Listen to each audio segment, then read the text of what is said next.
Bueno, buenas, ¿cómo están? Si es la primera vez que ven un video mío, yo soy Valen y hoy les voy a hablar de literatura medieval, pero específicamente de literatura española castellana.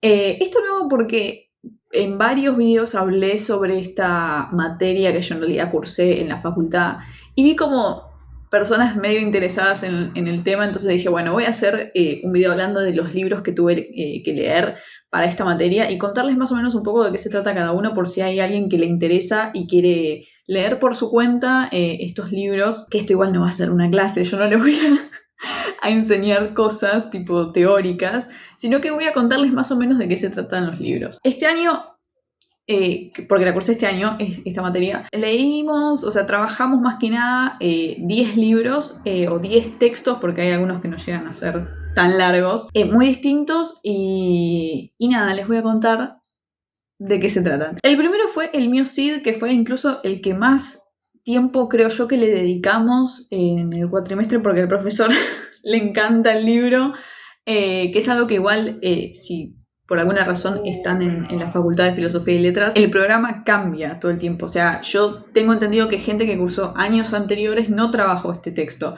Y mismo quizás hay textos que nombre acá que no los trabajaron tanto. Pero bueno, el Mio Cid básicamente narra la historia. Es un texto heroico y narra la historia justamente del héroe Rodrigo Díaz. Dije Rodrigo. Y no es Rodrigo, es Ruiz Díaz. Es un error muy grave que tuve.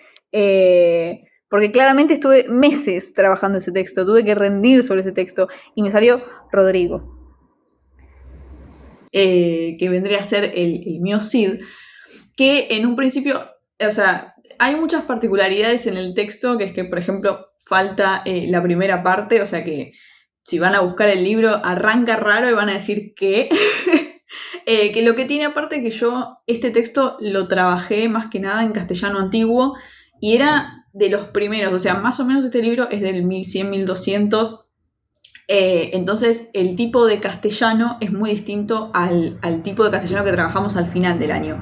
Y otra cosa que voy a decir es que también con esta materia, más allá de estos textos que trabajamos, yo aprendí que hay veces que la edición que uno tiene es importante para el texto, porque a mí me pasaba que yo tenía una compañera que las dos teníamos versiones distintas del texto, incluso teníamos versiones distintas, las que el profesor daba como las mejores versiones, y nos dábamos cuenta que teníamos cosas distintas del texto. Entonces, yo no soy quien igual para recomendar qué versión sí, qué versión no, que aparte igual no creo que alguien tenga la intención de leerlo en castellano antiguo, pero hay algo que van a encontrar muchas veces si buscan este libro, y es que hay algunos que se llaman Cantar de Mio Cid y el Poema de Mio Cid. No voy a dar la clase, porque esto tiene que ver con algo teórico, pero sí les recomiendo que si quieren leer el libro, vayan por los que dicen el cantar. Mi opinión, esto es mi opinión. La historia narra a la vida del Mio Cid, que es desterrado, y tiene que pasar por un montón de situaciones, básicamente pierde el honor al ser desterrado.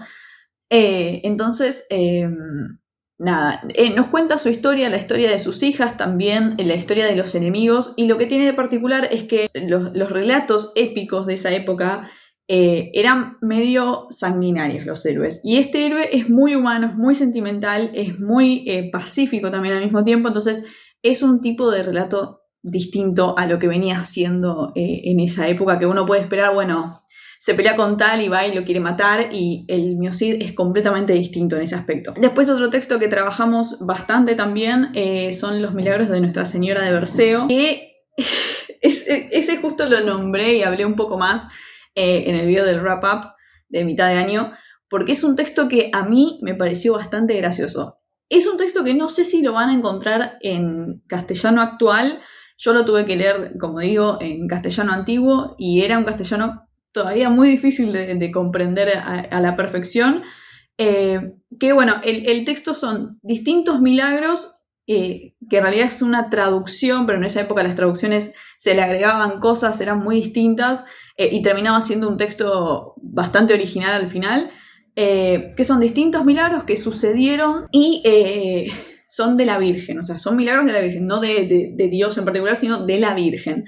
Hay distintos tipos de milagros, o sea, hay unos que son como más que la Virgen tiene clemencia, etc. Pero básicamente es eso, son distintos milagros, que no me acuerdo si eran 24, no recuerdo bien, pero hay muchas cosas que a mí me causaron gracia porque es un texto muy viejo. Y es un texto que incluso pretende que uno tenga fe en lo que está leyendo antes de abrir el texto y que cuando lo cierre siga creyendo en estas cosas. Y es como bastante, hay algunos milagros que son bastante raros que vos decís, como alguien puede creer que esto pasó, pero bueno.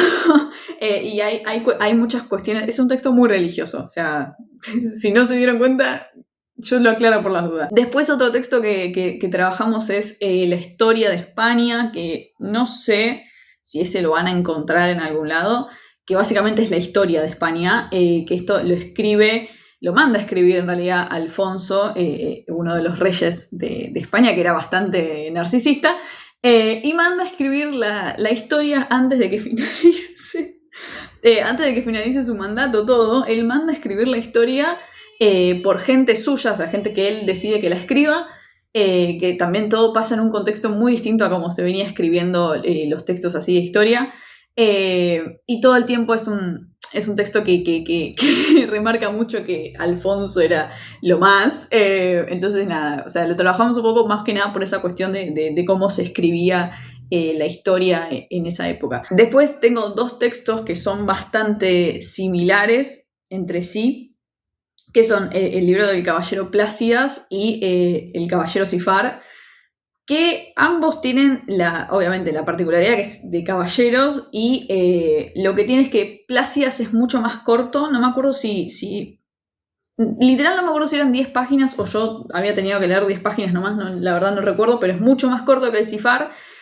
Ambos también son en castellano antiguo, o sea, un castellano medio difícil de entender.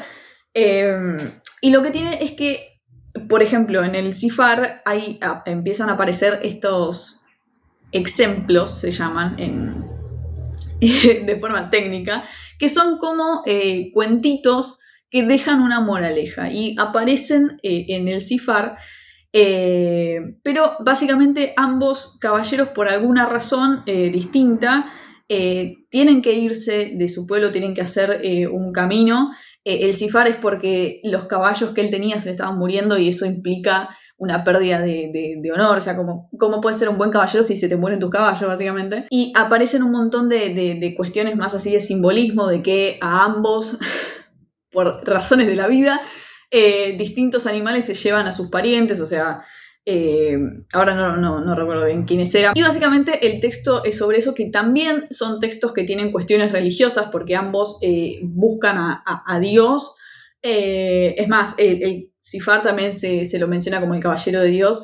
Entonces, nada, siguen siendo religiosos, no tanto como los milagros de Nuestra Señora, que es 100% religión pura. Pero bueno, después de ahí leí El Conde Lucanor, que es un texto que son todos ejemplos, o sea, todos cuentitos con moralejas, que está escrito todo el texto prácticamente igual, que tenemos al Conde Lucanor, que le pide consejo a Patronio, que lo que tiene este texto, yo en particular, por un tema de tiempos en mi vida, tuve que escucharlo en audiolibro, que si lo buscan, yo encontré uno que tenía una voz medio así como... No era una persona que lo estaba leyendo, entonces quizás hay gente que le moleste, pero yo lo trabajé de esa manera. Que es un texto que está escrito exactamente igual de principio a fin, que acá en este texto se puede ver por primera vez, creo, la aparición del autor, que el autor se hace presente en el texto como diciendo, bueno, yo estaba acá, yo vi esta situación y yo la escribo, que básicamente es el Conde Lucanor le pide consejos todo el tiempo a Patronio sobre distintas situaciones, este le cuenta una historia y finalmente el consejo es la moraleja de la historia. Es así todo el texto. Si les interesa, a mí la verdad cuando lo escuché en el audiolibro me gustó, obviamente fue bastante cansador porque no era una voz de una persona leyendo el texto, pero ya el castellano antiguo se empieza a entender más, o sea, es como empieza a pasar más a la actualidad, entonces no es tan difícil de leer. o yo directamente empecé a entender más el castellano antiguo y me costaba menos. Pero creo que es un texto que es un poco más ya tirando para más adelante, entonces el castellano es distinto. Después aparece, que yo igual no los voy a decir juntos los libros porque los trabajamos en distinto momento, pero el libro de Buen Amor, que es un relato sobre los amores frustrados o no correspondidos del arcipreste, que es un personaje que funciona por momentos como una autobiografía. O sea, me parece como que la historia la está contando el mismo arcipreste. La cuestión es que nosotros lo trabajamos más que nada por la cuestión del amor y de cómo funcionan las relaciones acá en este texto.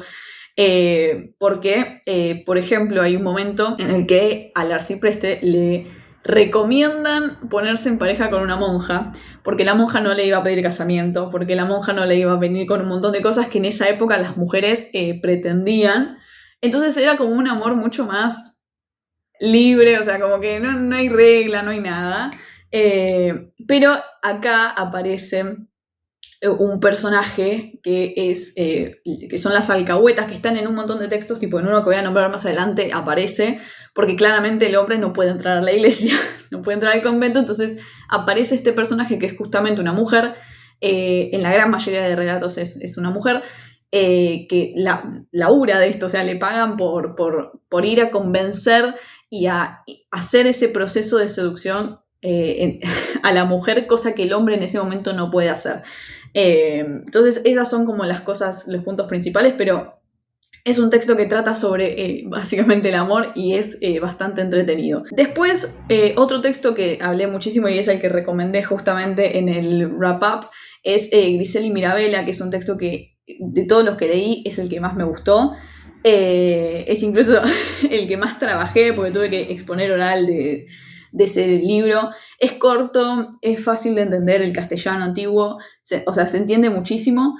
Y básicamente es un texto donde se ve atravesado por distintos debates, es como funciona como su estructura, y el más trascendental es un debate antifeminista y profeminista, cosa que en esa época, más o menos el 1450, 70, por ahí se estaba tratando mucho.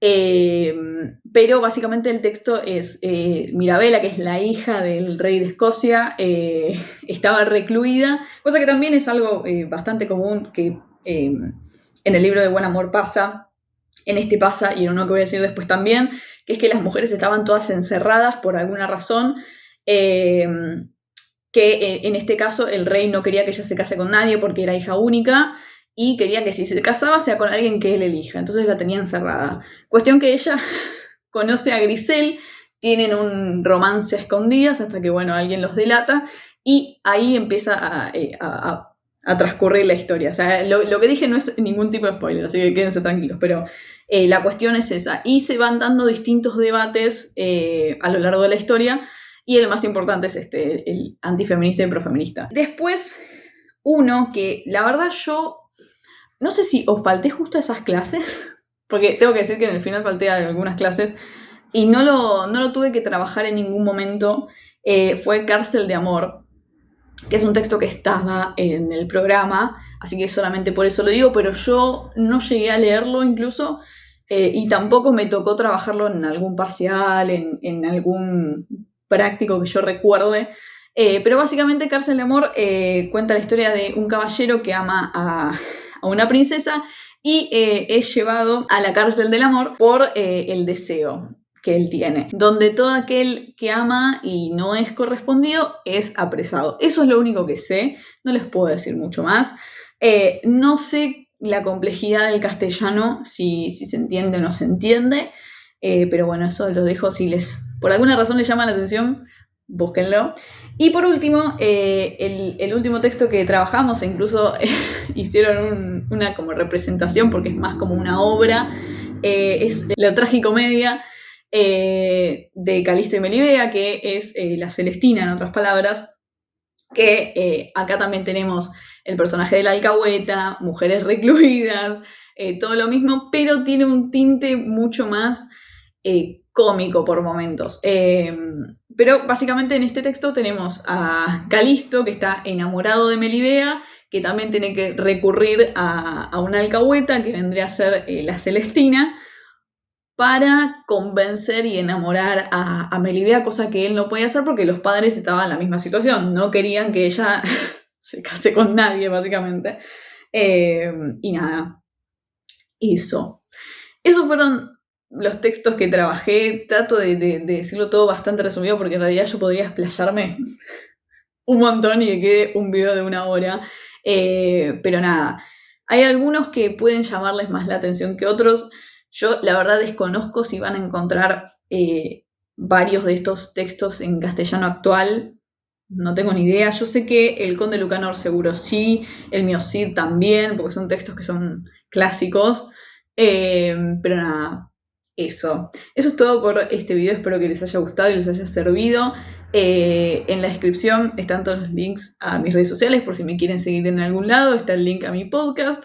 Y nada, eso. Volveré la semana que viene con otro video. Adiós.